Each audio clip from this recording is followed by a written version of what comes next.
Mundo Visto do Céu.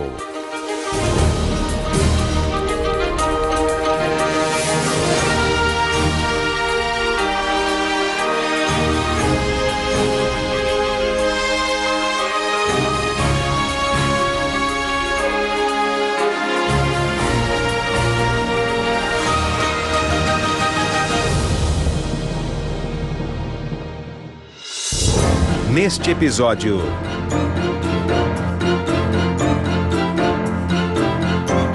Itália.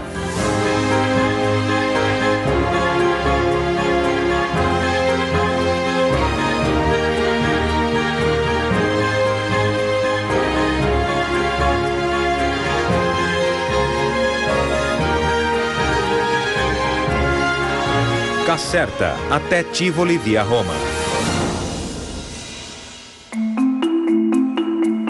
Nossa viagem começa na província de Caserta, onde veremos um palácio comparável ao de Versalhes e que continuou a tradição italiana de jardins aquáticos majestosos.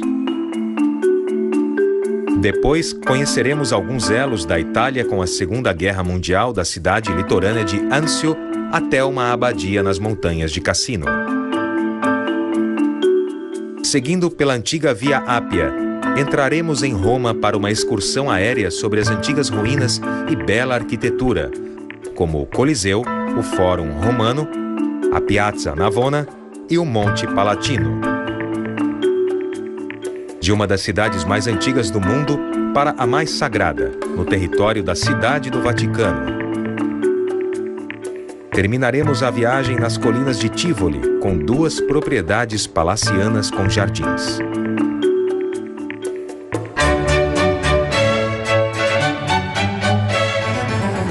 Nossa excursão até o suntuoso Palácio de Caserta, construído sob ordem de Carlos III em meados do século XVIII, começa nos jardins de 4 quilômetros de extensão que se estende até a encosta. O parque foi projetado pelo arquiteto de Caserta Luigi Vanvitelli e finalizado por seu filho Carlo em 1780. Com um sistema de elementos aquáticos barrocos, o destaque é a fonte de Eolo, com um caminho que percorre todos os 120 hectares da propriedade.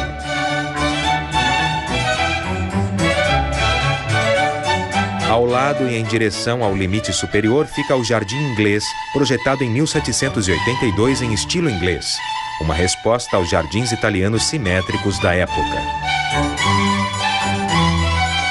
Passamos pelos últimos setores do parque no ponto em que ele sobe da Fonte de Vênus até a Grande Cascata, na extremidade do caminho. Um aqueduto foi construído para trazer água até essa gruta, de onde começa a descida pela encosta.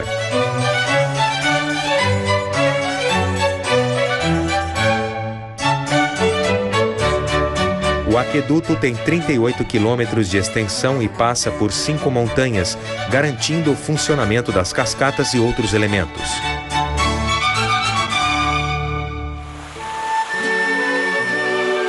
A água tem uma queda de 150 metros até a piscina ornamentada da Grande Cascata. Aqui encontramos esculturas famosas, como a Fonte de Diana e, à esquerda, a Fonte de Acteon, que retrata o herói transformado em veado enquanto os lobos se preparam para matá-lo. Um castigo por ter olhado para Diana enquanto ela se banhava. O rei Carlos III queria uma propriedade comparável aos palácios reais de Madrid e Versalhes. Apesar de nunca ter vivido em Caserta, o resultado de sua visão foi o que a Unesco considerou a mais impressionante arte barroca.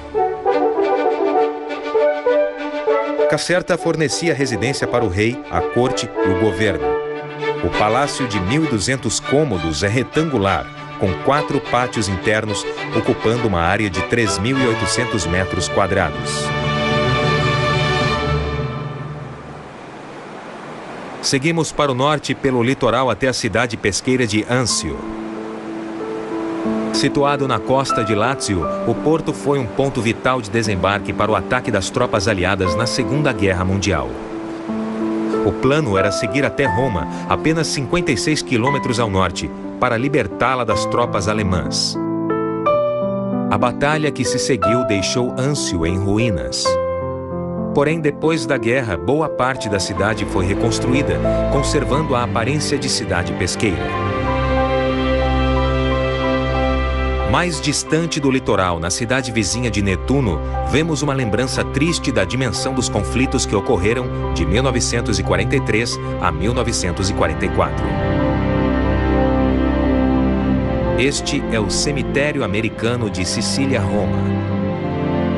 Com arte, arquitetura e paisagismo impressionantes, esse grande memorial da Segunda Guerra Mundial ocupa uma área de mais de 30 hectares.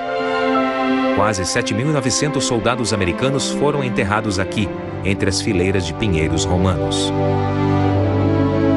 A maioria perdeu a vida durante a libertação da Sicília, em 1943, enquanto outros soldados morreram nos desembarques de Salermo e Anzio e nos confrontos violentos ao norte. Prosseguimos para Cassino, na extremidade sul da região de Lácio.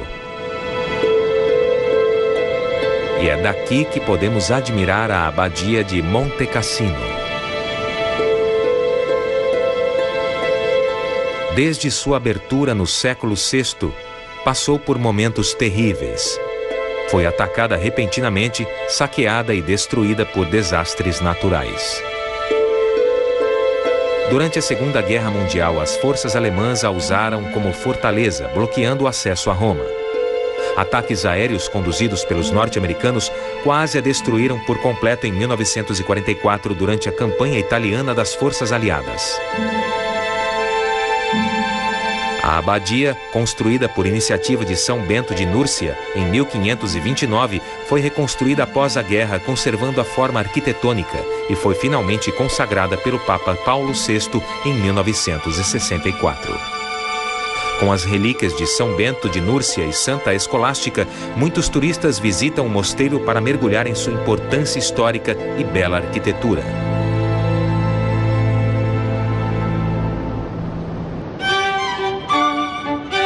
Nossa viagem nos leva agora para a cidade de Frascati, onde vemos um belo exemplo de extravagância papal, a Vila Aldobrandini.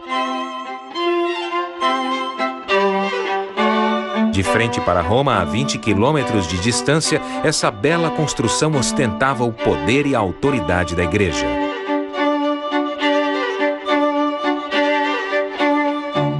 Em 1600, o Papa Clemente VIII, membro da família Aldobrandini, adquiriu essa propriedade e a deu de presente ao sobrinho, que era cardeal.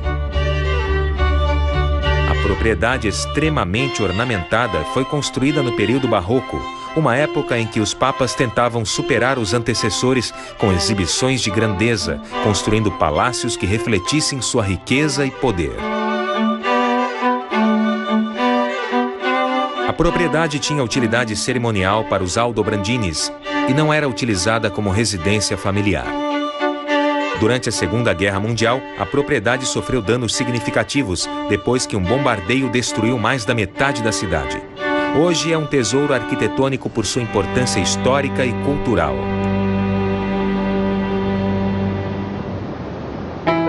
A Via Ápia foi um dia a estrada mais estratégica da Roma Antiga. Foi o local da crucificação do gladiador Espartaco e onde a revolta dos escravos chegou ao fim. Ela nos leva a Roma, cidade eterna e capital do antigo império. Durante uma viagem para a Itália, o escritor alemão Johann Wolfgang von Goethe escreveu que somente em Roma é possível entender Roma. Este é o coração da capital italiana e o rio Tibre, serpenteando a cidade que influenciou o mundo política e socialmente por 2.500 anos. Sua importância persiste até hoje como centro espiritual para cerca de 1 bilhão de católicos no mundo. O esplendor dos tesouros antigos de Roma pode ser visto praticamente em toda parte, da imponente coluna de Trajano aos templos do período republicano, que remontam a mais de 2 milênios. Eles ficam lado a lado com marcos históricos mais modernos, como o Monumento a Vítor Emanuel. Uma das estruturas mais preservadas é o Panteão, um templo a todos os deuses da Roma Antiga. Perto dali, vemos a Piazza Navona, provavelmente a mais bela praça de Roma.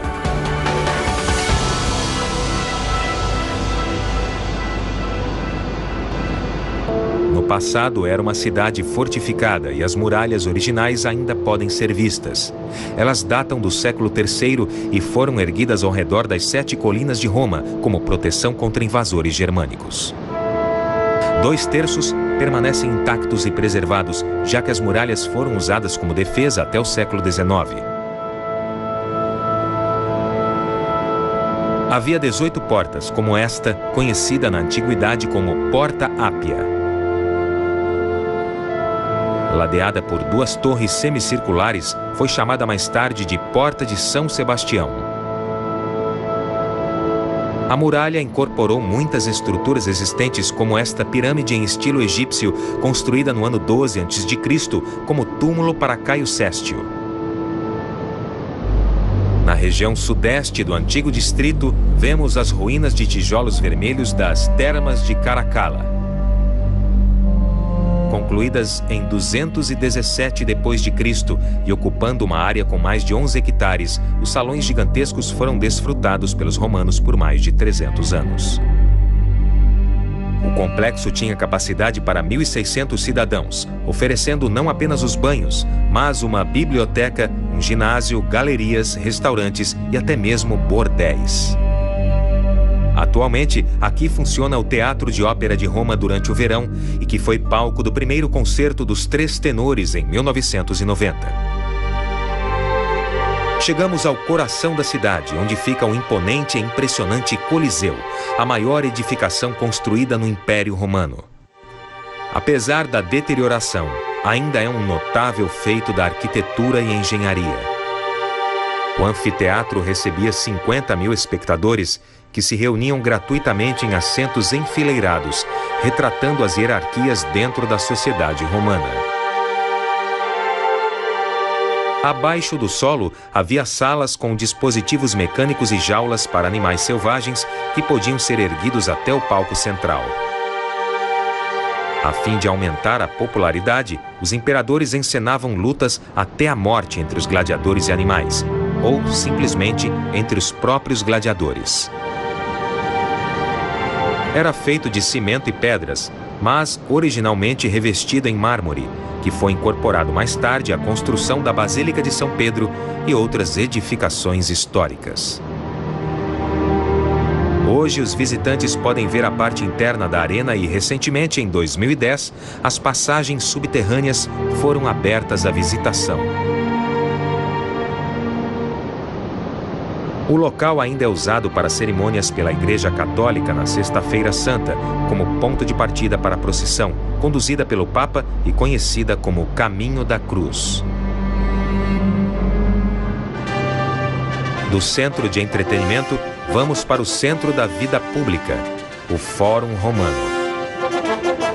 Por mais de 1000 anos, essa praça retangular foi palco de eleições, assembleias do Senado e marchas triunfais. O complexo de ruínas conta com edifícios governamentais, templos, arcos e basílicas, dando ao visitante uma ideia do projeto original do Fórum Romano. Talvez nenhuma outra edificação no Fórum Romano tenha permanecido mais intacta e preservada do que o Arco do Septimio Severo. Erguido em 203 d.C. em comemoração à vitória do imperador em Pártia, a estrutura tinha originalmente um lance de escadas na passagem central de 12 metros de altura. O arco tornou-se propriedade de uma igreja na Idade Média e, ao contrário de outros monumentos como o Coliseu, partes dele ficaram protegidas e não foram incorporadas a novas construções.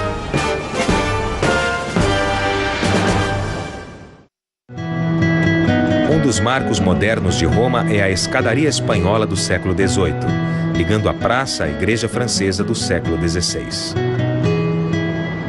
Essa estrutura simétrica e elegante possui 12 hectares de escada, com um total de 138 degraus, e é a escadaria mais larga da Europa.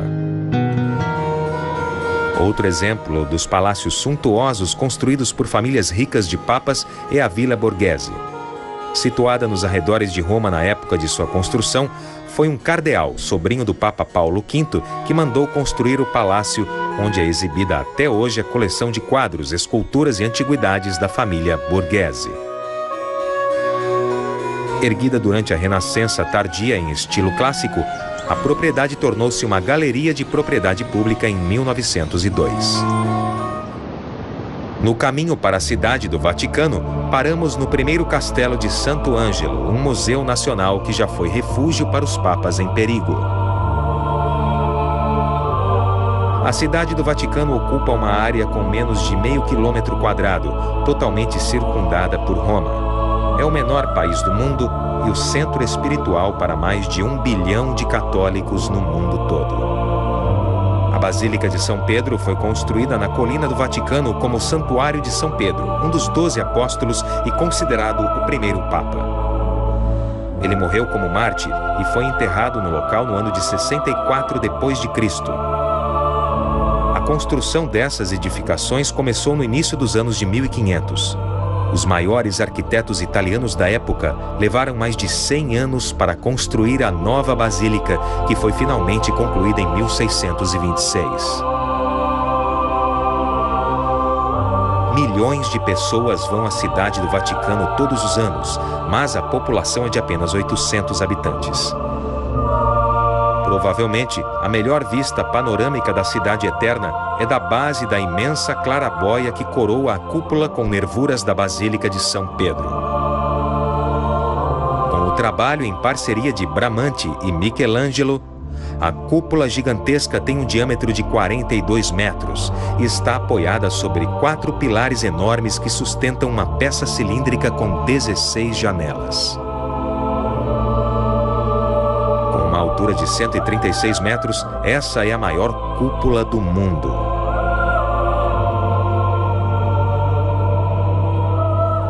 Uma estrutura tão magnífica e imponente como a de São Pedro não estaria completa sem um caminho pavimentado para recepcionar todos enquanto admiram tanto esplendor.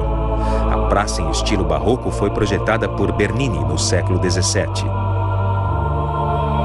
O circo elíptico, com inclinação para o obelisco egípcio ao centro, é rodeado por uma série de colunas simbolizando os braços abertos da igreja que saúdam os fiéis. Bernini também esculpiu as 140 estátuas de santos que ficam no alto da balaustrada de cada colunata. O historiador Bannister Flatter se referiu à praça como o maior de todos os átrios, diante da maior de todas as igrejas do mundo cristão. Entre ciprestes e oliveiras na antiga cidade de Tivoli ficam as ruínas da Vila Adriana, um grande complexo construído como retiro de verão para o imperador Adriano no início do século II. As escavações que começaram no século XVI revelaram as ruínas de algumas das mais belas arquiteturas romanas. O terreno ocupa uma área de 120 hectares, com estilos inspirados nas viagens de Adriano para a Grécia e Egito. Assim como Petile, essa praça, com uma piscina ao centro, foi inspirada em Stoa Pokyli, marco histórico de Atenas. Ao todo, havia mais de 30 edificações, com palácios locais para banho, teatros, templos, bibliotecas e moradias. A criação mais ambiciosa foi o Complexo do Canopo, um santuário para o deus Serapis ao longo do delta do Nilo, perto de Alexandria. Projetistas fizeram um canal com mais de 100 metros de extensão e essa gruta artificial chamada Serapeu. Talvez o refúgio preferido de Adriano tivesse sido o Teatro Marítimo, uma piscina redonda com ilha onde havia uma pequena casa, um átrio, local para banho e uma biblioteca. Rodeado de colunas em estilo clássico jônico, o teatro supostamente seria um ateliê particular, onde Adriano se refugiava para se dedicar à pintura e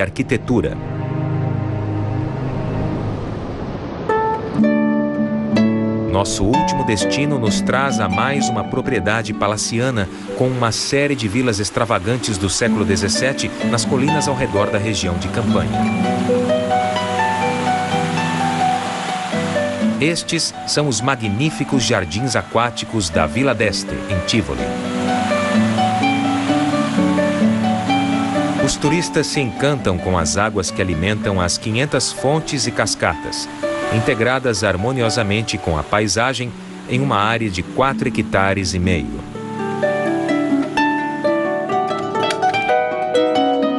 Poucos jardins se comparam à inovação das fontes e piscinas da Vila d'Este. Talvez por isso, os jardins europeus de Portugal à Polônia tenham sido inspirados na paisagem da propriedade, como essa parede de água, chamada as 100 Fontes. O cardeal Hipólito d'Este mandou construir a vila quando não foi eleito papa, pois queria, como ele mesmo disse, um jardim digno de um dos clérigos mais ricos do século XVI. Os jardins mesclavam a arte antiga com o estilo maneirista moderno, criando um oásis italiano que seria admirado por séculos. O lugar perfeito para encerrarmos essa viagem.